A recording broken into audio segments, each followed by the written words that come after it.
how to make haloalkane using a alkene. Alkene means we know unsaturated hydrocarbon, right? A unsaturated hydrocarbon means this is alkene. This is alkene, and if we add a hydrogen halide with the alkene, it will give you haloalkane, as this H will go and join to any of the symmetrical alkene, any C of the symmetrical alkene, and this X will go to the other C of the symmetrical alkene, and this way you will get a haloalkane. Clear? So how it works, look, if we are using an alkene, we know there is a double bond, and to add something with C, this needs to be broken. One of the bonds needs to be broken, and if the bond is broken, one free radical will go to this carbon and another free radical will go to this carbon, and due to the presence of these two free radicals, the H and the X is capable of joining itself with the respective carbons. So that's a small mechanism, that's a easy mechanism. Clear? Okay, and hence we will get a haloalkane. Clear? Okay. Another process is, if we want to add halogen to both the carbons,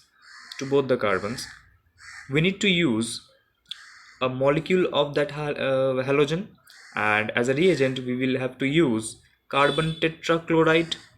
We have to add carbon tetrachloride as reagent, and it will give you a double halide alkane known as dibromide, vicinal dibromide. Okay, let's move on to some very important name reaction. This is Finkelstein name reaction. Finkelstein reaction. Look, Finkelstein reaction. What happens in the Finkelstein reaction? Haloalkane is taken and it's been reacted with sodium iodide, and a double displacement reaction will take place, and it will give you a alkyl iodide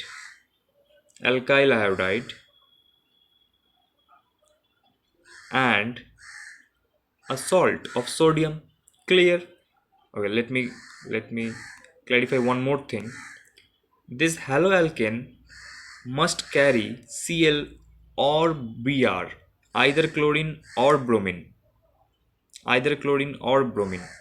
nothing else. And the presence of this NaI assures us that this is Finkelstein reaction. One more thing, you need to put dry acetone as a reagent. Dry acetone.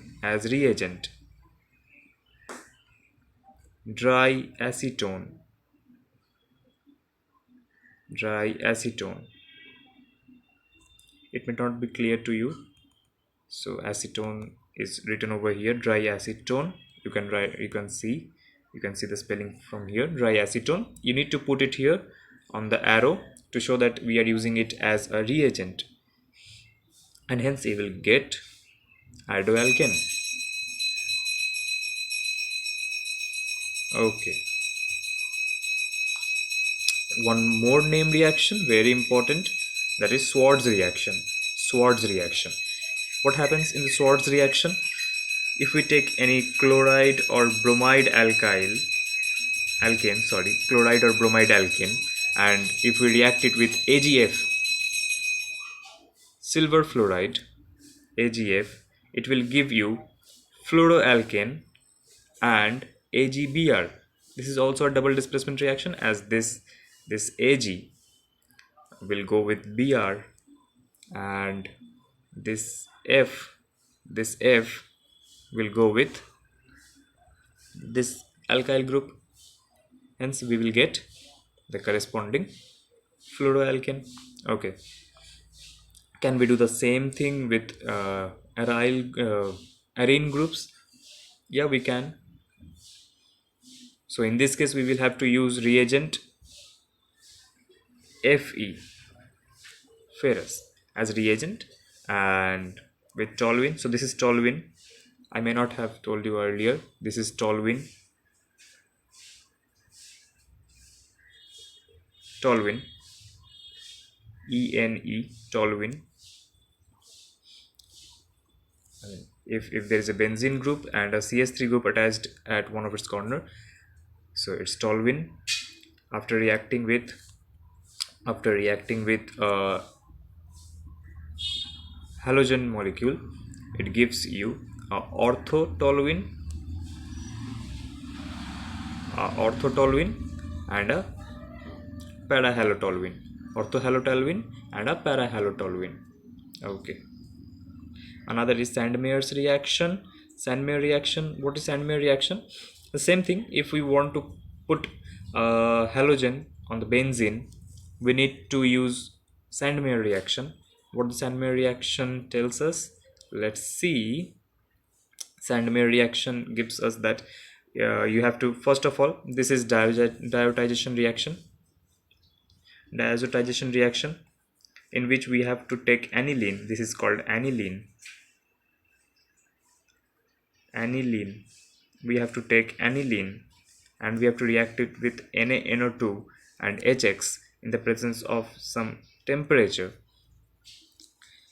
So it will give you a diazonium salt. This is a diazonium salt known as benzene diazonium halide. Simply we call it as diazonium salt.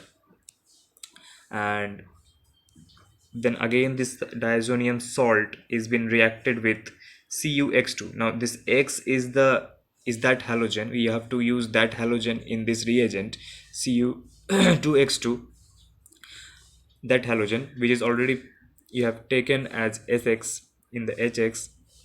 Here this must be same, this X must be same to get this X over here.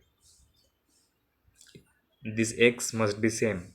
If you are taking chlorine, so this X, all the X must be chlorine. If you are taking bromine, this all the X must be bromine, and you will get a nitrogen as byproduct.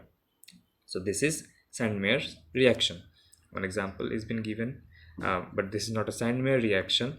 The Sandmeyer reaction, there is exception that Sandmeyer reaction can only act for chlorine and bromine. If we want to add iodine, we need to first do this reaction. We need to prepare a diazonium salt. Then when we add potassium iodide to that diazonium salt, we will get corresponding iodobenzene and N2 as byproduct. Okay, some of the questions are given over here. These are from Markovnikov and anti-Markovnikov reactions. We will see this in the next class. Thank you.